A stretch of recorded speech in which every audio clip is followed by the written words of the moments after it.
Now, every NBA season is special and has something different about them. It could be with the awards, the NBA champions, but something is different about every NBA season. But there's a season where it's just special about it, and that's the 2016 NBA season. So let's talk about the 2016 NBA season.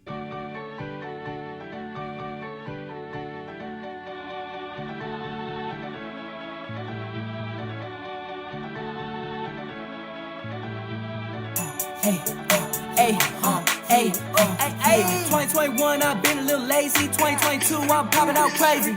Joy to the world, joy to the fam. We cook up on Christmas, we going ham. We don't need no Santa, we worship the Lamb. The earth is the Lord, we taking the land. Joy to the world, Jesus was born. He died on the cross, the veil was torn. He rose from the grave, he settled the score. Call on his name, he got blessings.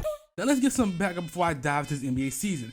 In 2015, the Golden State Warriors were becoming the new up-and-coming team as Stephen Curry started breaking out and became one of the best players in the league and won MVP in 2015.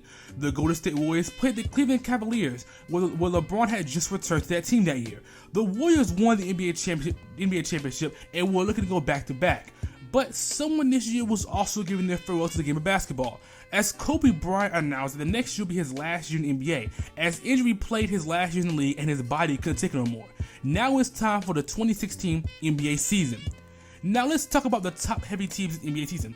First is the San Antonio Spurs, who've been led by Kawhi Leonard, who after winning the 2014 Finals MVP began to break out the following year, as the Spurs gave him the keys to the franchise. LaMarcus Aldridge was also brought into this team, as the Spurs' big three that was part of this team for so long was regressing on the brink of retirement. The OKC Thunder is still being led by a duo of Russell Westbrook and Kevin Durant. They were making some postseason runs, but couldn't make it to the NBA Finals. And this is the last year on KD's contract, and the thought of him leaving OKC loomed in the head of Thunder fans. The Los Angeles Clippers were still in the Lob City era, and it was still going on, and they were still trying to get past the second round. In the Eastern Conference, the Cleveland Cavaliers, who fell short last year after Kyrie Irving and Kevin Love got injured and couldn't help LeBron in the finals. Also, the Toronto Raptors, who've been led by DeMar DeRozan and Kyle Lowry, were looking to dethrone the Cavs after underperforming the previous year. Now, this season had one of the most iconic moments of all time. On February 27, 2016, two of the top teams met again, and this was seen as the Western Conference matchup early.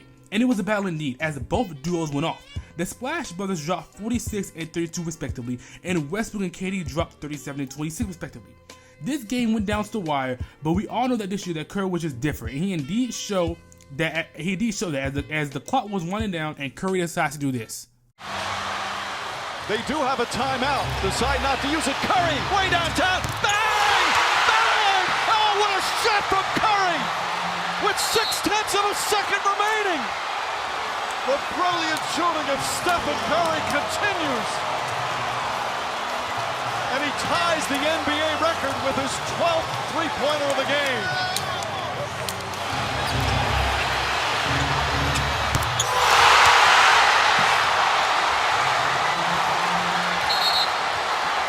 Curry pulled up from half court casually to win the game. Man, this year he was just a different breed. Also on April 13, 2016, it was the Utah Jazz versus the Lakers, and it was indeed Kobe's last game, and we all knew he was gonna go off with a bang. Kobe turned back the clock and dropped 60 points on his Lakers on this Utah Jazz team, and his Lakers team that he was on included a young D'Angelo Russell, a young Jordan Clarkson, the worst player in the league, Julius Randle, and an old Roy Hibbert. Kobe was making new fans and old fans in his last game. In an emotional interview, he described how the game of basketball is to him and how grateful he is. Man, guys, you know, it's I can't believe how fast 20 years went by. I mean, this is crazy. This is absolutely crazy. And you know, to be standing here at center court with you guys, my teammates behind me, and appreciating all this, you know, the journey that we've been on. You know, we've been through our ups and been through our downs. And I think the most important part is that we all stayed together throughout. Not about the championships, but about the down years. Because we didn't run. We didn't run. We played through all that stuff, and we got our championships, and we did it the right way. And all I can do here is just thank you guys. Thank you guys for all the years of support. Thank you guys for all the motivation. Thank you for all the inspiration. And Say, Mamba out. Now, something I didn't mention is the play of the Golden State Warriors, as they were dominating the league, as ironically this wouldn't be the best version of themselves. The Warriors broke a record that stood since Jordan was in the league, as it was his team that was a previous 72-10 team. But the Warriors went 73-9 and had the best record of all time, and went into the playoffs as the favorites go back-to-back. Stephen Curry was awarded with the 2016 MVP, and it was unanimous. Curry this year was spectacular, as he averaged 30 points and led this team to have the best record of all time. Something just obvious, and that was one of them. A young Karl Anthony Towns won Rookie of the Year. Kawhi Leonard won Defensive Player of the Year, and also this is the year, well, thanks to the All-NBA requirements, DeAndre Jordan was awarded with the All-NBA First Team. Now it's time for the playoffs, where I'm going to just skip to the conference finals. In the East side, it was the Raptors versus Cavs, as expected, and in the West, it was Thunder versus Warriors, which was expected as well. Now you're probably wondering where the Clippers are and where they lost, and yeah, they lost in the first round against the Blazers. Anyway, the Cavs beat the Raptors 6 games, and it was an underperforming series, as DeMar DeRozan severely underperformed, and also his running mate Kyle Lowry. This will be a problem in the future, but let's not talk about that and move on to the Western Conference Finals. In the West, it was a match for the ages, but the first 5 games made it look different, as the Thunder were up 3-1 in this series, as the Warriors were underperforming. Well, not Curry, but his running mates was also Harrison Barnes, who all Warriors fans know how bad of a player Harrison Barnes was in this season. Anyways, the Thunder went to this game expecting to win and go to the NBA Finals, since they haven't been since 2012. In Game 5, KD was determined, as he dropped 40 points and Westbrook 31, but it wasn't enough. It wasn't enough, as the Warriors edged this game out 120-111 and survived another game. Now in Game 6, we all know who we call on, Game 6 Clay. And he came to play, as he dropped 41 points and Curry 31, as the Splash Brothers was determined to survive, and they did. And they tied this series up after being down 3-1. In Game 7, Westbrook underperformed and KD played decent, as the Warriors played great and won this series after being down 3-1 and almost sold their perfect season.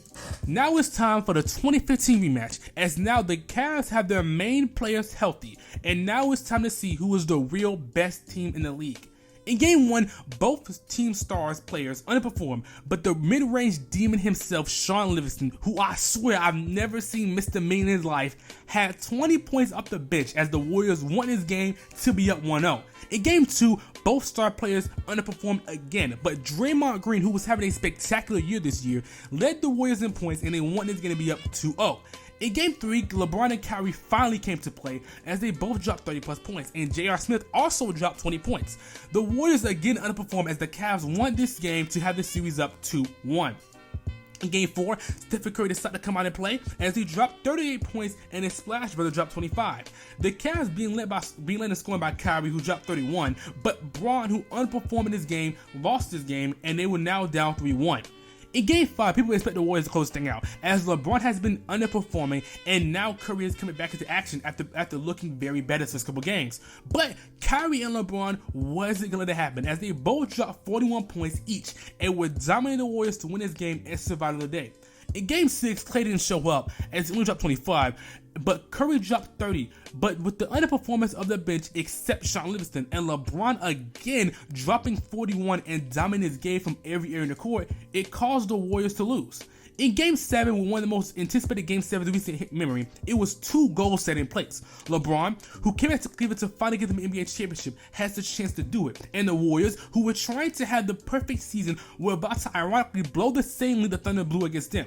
Now this was a very close game, and what is important to mention is the play of Draymond Green, as he played amazing this game and wanted to win this NBA championship. Braun and Kyrie both dropped 25 points, and it was a great defensive performance of both teams. But the defining moment was this play right here. Iguodala to Curry, back to Iguodala, up for the layup. Oh, blocked by James! That play was a crucial play, and it was going to have the Warriors up. LeBron fulfilled his promise he set out, and as in a tearful interview, he described the emotions he felt during the season and win this NBA championship. I set out a goal 2 years when I came back to bring a championship to this city. I gave everything that I had. I poured my heart, my blood, my sweat, my tears to this game, and against all odds, I don't know why we want to take the hardest road. I don't know why the man above gives me the hardest role, but it's nothing the man above don't put you in situations that you can't handle. And I just kept that same positive attitude, like, instead of saying, why me, they're saying this is what he want me to do. And Cleveland, this is for you. Oh.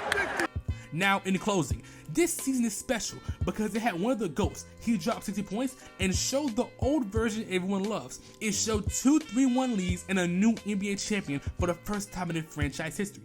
2016 is a very special season and honestly one of the best ever.